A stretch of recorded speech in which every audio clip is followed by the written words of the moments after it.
नमस्कार. उद्या शुक्रवार चैत्र अमावस्या सकाळपासून ते 11:11 इथे लावा असा एक दिवा. कारण 11:11 हे खूप महत्त्वाची वेळ आहे.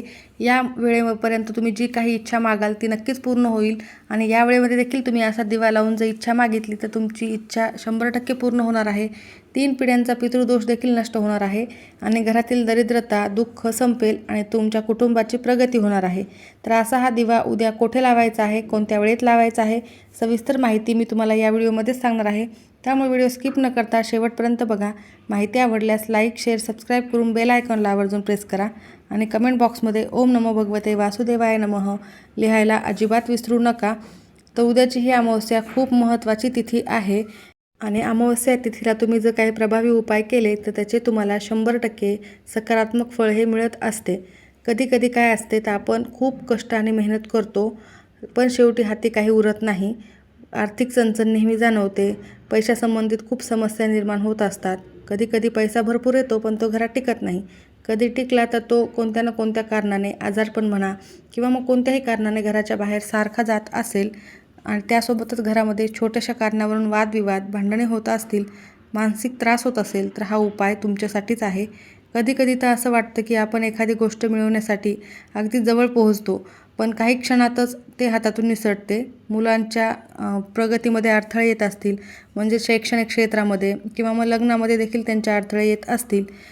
पतीच्या उद्योग व्यवसायामध्ये, नोकरीमध्ये सतत काही ना काही समस्या उद्भवत असतील तर तुम्हाला वाटत असेल की हे तुमचं नशीब असे कसे, कोणीतरी तुमच्यावर काहीतरी केलं आहे. कदाचित तसे नसेलही किंवा असेलही, किंवा मग कधी कधी आपल्याला पितृदोष देखील लागलेला असतो आणि तो घरामध्ये वर्षानुवर्ष चालत असतो आणि यामुळे देखील आपल्या घराला अनेक समस्यांना सामोरे जावे लागत असते. आपल्या पूर्वजांची अतृप्त आत्मा आपल्याला शांत करायची असते. अतृप्त काही त्यांच्या इच्छा राहिलेल्या असतात, त्यामुळे त्यांचा कोप हा होत असतो. 7 पिढ्यांपर्यंत गरिबी येत असते किंवा अनेक समस्या येत असतात. त्यामुळे तुम्हाला, तुमच्यासमोर हा व्हिडिओ आलेला असेल तर तुम्हाला पितृदोष दूर करण्यासाठी उपाय करायचा आहे. कारण तुमच्या घराला जर पितृदोष लागलेला आहे तर तो नष्ट होण्यासाठीच हा उपाय आहे. उद्या 17 एप्रिल अमावस्या ही केवळ एक तिथी नाही तर निसर्गाचा एक असा आशीर्वाद आहे ज्या दिवशी ब्रह्मांडातून नकारात्मकता काढून टाकण्याचे मार्ग मोकळे होतात. शास्त्रानुसार अमावस्येला केलेले साधे सोपे छोटे उपाय तुमचे 7 पिढ्यांचे कोणतेही दोष असो, 3 पिढ्यांचे पितृदोष असो, पूर्णतः नष्ट करतात. आज मी तुम्हाला असाच एक उपाय सांगणार आहे. एक गुपित उपाय सांगणार आहे जो करण्यासाठी तुम्हाला हजारो रुपये खर्च करण्याची अजिबात गरज नाही आहे, ना कुठल्या मोठ्या विधीची गरज आहे.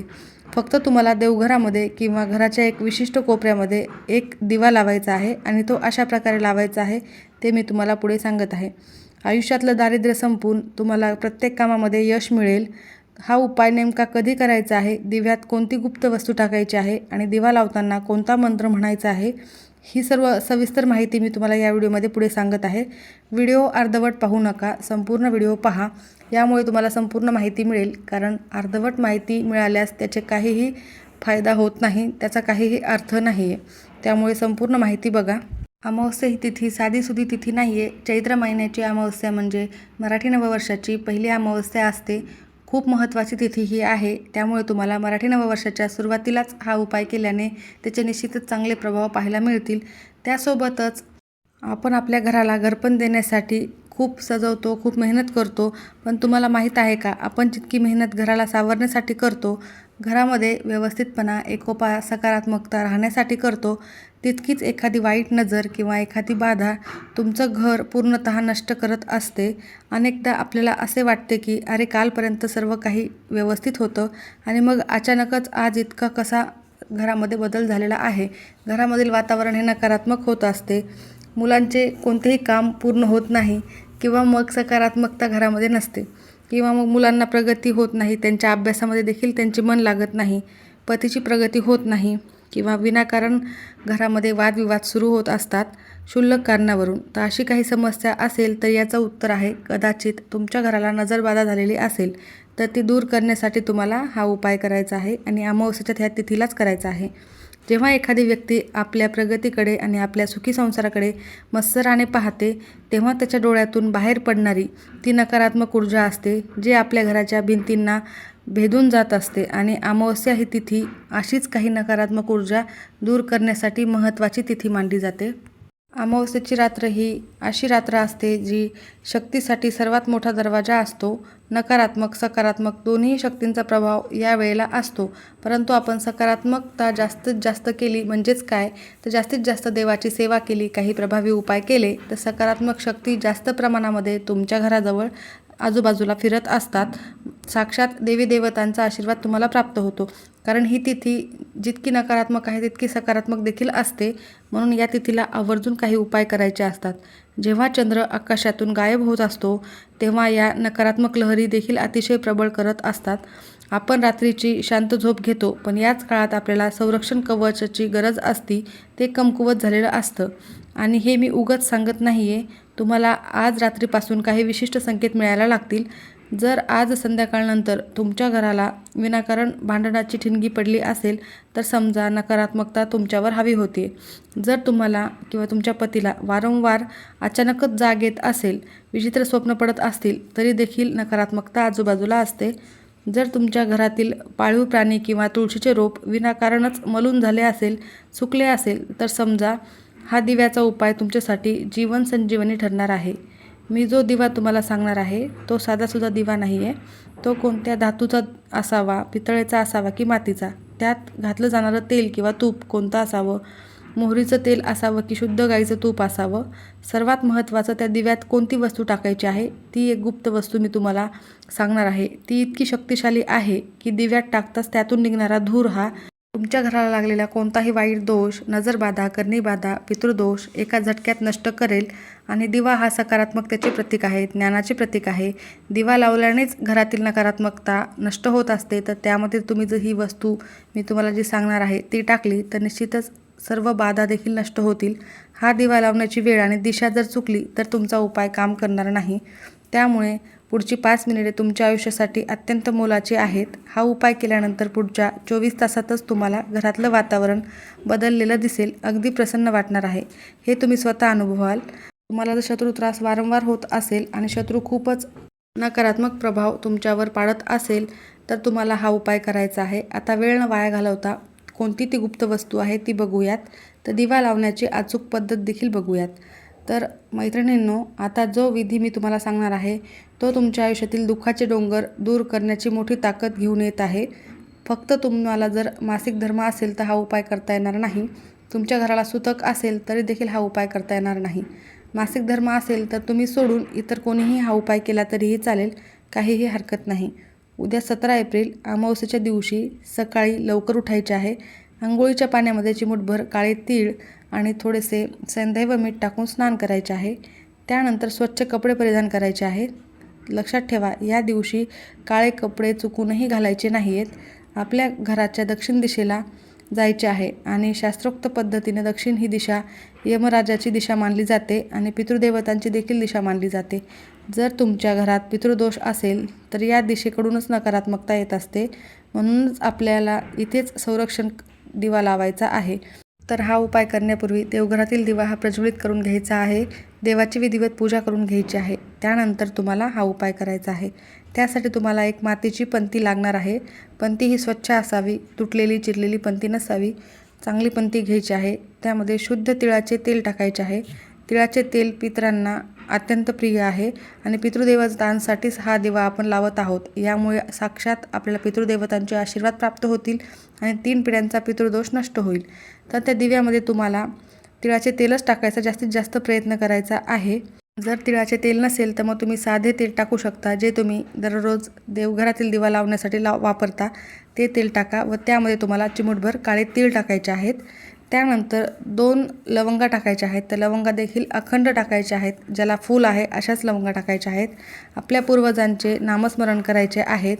जर पूर्वजांचे नामस्मरण तुम्हाला येत नसेल, म्हणजे तुम्हाला पूर्वजांची आधीची नावे जर माहीत नसतील तर ओम सर्व पितृदेवताय नमः हा मंत्र जप करायचा आहे. पितृदेवतांना विनंती करायची आहे, आमच्याकडून कळत न कळत झालेल्या चुका आम्हाला माफ करा आणि तुमचे आशीर्वाद कायम आमच्यावर असू द्या. तुमच्या पुढच्या पिढीला सुखी ठेवा. अशा प्रकारे मनोभावे पूर्वजांना प्रार्थना करायची आहे. तुम्ही त्या दिवेमध्ये ज्या 2 लवंगा टाकलेल्या आहेत, काळे तीळ टाकलेले आहेत, तर तो दिवा तुम्हाला दक्षिण दिशेला तोंड करून प्रज्वलित करायचा आहे. त्यानंतर पितृदेवतांचा जो मंत्र मी तुम्हाला सांगितलेला आहे तो म्हणायचा आहे, प्रार्थना करायची आहे. तर तुमची प्रार्थना पितृदेवता स्वीकारणार. त्यानंतर 3 पिढ्यांपासून चालत आलेला पितृदोष पूर्णतः नष्ट होईल. एका दिव्याच्या प्रकाशाने पूर्ण तो नष्ट झालेला असेल. त्यासोबतच अमावस्या तिथी ही माता लक्ष्मीला देखील समर्पित आहे आणि माता लक्ष्मी तुमच्या घराकडे आकर्षित होण्यासाठी तुम्हाला एक मुख्य प्रवेशद्वारावर देखील दिवा लावायचा आहे. परंतु तो दिवा तुम्हाला तुपाचा लावायचा आहे. शुद्ध गाईचे तूप असेल तर ते टाका, ते नसेल तर मग साधे तूप टाकले तरीही चालेल. आणि हा दिवा तुम्ही संध्याकाळी लावायचा आहे, तेही सांजेच्या वेळेला. तर हा दिवा तुम्ही लावल्याने साक्षात माता लक्ष्मी तुमच्या घरामध्ये कायम टिकून राहणार आहे. कारण माता लक्ष्मीला तूप हे अत्यंत प्रिय आहे. त्यामुळे तुम्ही तुपाचाच दिवा लावण्याचा जास्तीत जास्त प्रयत्न करा. गाईचे तूप नसेल तर मग तुम्ही म्हशीचे घेऊ शकता, परंतु चांगले तूप तुम्हाला इथे घ्यायचे आहे. हा दिवा देखील खूप महत्त्वाचा आहे. त्यामध्ये देखील तुम्हाला 2 अखंड फुलांच्या लवंगा ह्या टाकायच्या आहेत. अजून एका अत्यंत महत्त्वाच्या उपायाकडे आपण वळूयात. जर तुमच्या घराला इडापिडा लागलेली असेल तर ती बाहेर काढण्यासाठी तुम्हाला हा उपाय करायचा आहे. कष्ट करूनही घरामध्ये पैसा टिकत नाही आहे, कोणाची नजर लागलेली असेल तर हा उपाय त्याच्यासाठी आहे. गुप्त शत्रू तुम्हाला त्रास देत असतील तर त्यासाठी देखील रामबाण उपाय ठरणार आहे. तर उद्या संध्याकाळी सूर्यास्तानंतर हा उपाय करायचा आहे, दिवे लागण्याच्या वेळेला. तर तो मुख्य प्रवेशद्वाराच्या बाहेर तुम्हाला मी दिवा लावायला सांगितलेला आहे. तर तो जो दिवा आहे तो पूर्व पश्चिम लावायचा आहे आणि तुमच्या उजव्या हाताला बाहेरून तुम्ही घरामध्ये येता तर जी तुमची उजवी साईड असते त्या साईडला हा दिवा लावायचा आहे. पण हा सर्वात चमत्कारिक उपाय जो आहे तो करताना दिव्यात तुम्हाला मूठभर काळे तीळ टाकायचे आहेत. म्हणजे असा एक दिवा तुम्हाला दुसरा तुम्ही त्या साईडलाच लावू शकता. कारण काळे तीळ हे शनी देव आणि राहू केतू यांच्या दोषाची शांतता करणारे आहेत. हा दिवा लावताना एक नियम पाळायचा आहे, तो म्हणजे मौन म्हणजे शांतता. हा उपाय करताना तुम्हाला कोणाशीही बोलायचे नाही. तर मी तुम्हाला जो एक दिवा सांगितलेला आहे तो तुम्हाला उजव्या साईडला लावायचा आहे आणि तिथेच तुम्ही दुसरा दिवा देखील लावू शकता. पहिला दिवा तुम्हाला तुपाचा लावायचा आहे, जो लक्ष्मी मातेला तुमच्या घरामध्ये कायम टिकून ठेवण्यासाठी मदत करेल. लक्ष्मीचे आशीर्वाद तुम्हाला कायम मिळतील. आणि दुसरा जो उपाय आहे तो शनी दोष आणि राहू केतू दोष दूर करण्यासाठीचा आहे. तर यामध्ये तुम्हाला काळे तीळ टाकायचे आहेत. फक्त तुमच्या कुलदेवतेचे नामस्मरण करायचे आहे. जो तुम्ही दुसरा दिवा लावलेला आहात त्यावेळेला मौन पाळायचे आहे, कुलदेवीचे नामस्मरण करायचे आहे. हा दिवा जसा जळत राहील तसं तुमच्या घरातील दरिद्रता, आजारपण, शत्रुत्रास पूर्णतः नष्ट होईल. तुमच्या पतीची, तुमच्या मुलांची प्रगती होणार आहे. त्यासाठी हा उपाय खूप प्रभावी ठरणार आहे. घरातील दारिद्र्य दुःख संपेल आणि प्रगती नक्की होईल. कित्येक जण हा उपाय करतात आणि हा अतिशय प्रभावी उपाय आहे. तुम्हाला सर्व संकटातून दूर करणारा हा उपाय आहे. फक्त मनोभावे आणि श्रद्धेने हा उपाय करायचा आहे. जो तुम्ही पहिला दिवा लावलेला आहे दक्षिण दिशेला तेव्हा पितृदेवताचे नामस्मरण करायचे आहे. दुसरा दिवा जो मी तुम्हाला सांगितलेला आहे तो तुम्हाला मुख्य प्रवेशद्वारावर तुपाचा लावायचा आहे. त्यासोबत तुम्हाला ओम श्री महालक्ष्मी नमो नमः हा मंत्र जप करायचा आहे आणि हा दिवा संध्याकाळी लावायचा आहे. आणि तिसरा दिवा जो तुम्हाला सांगितलेला आहे तो देखील संध्याकाळीच लावायचा आहे.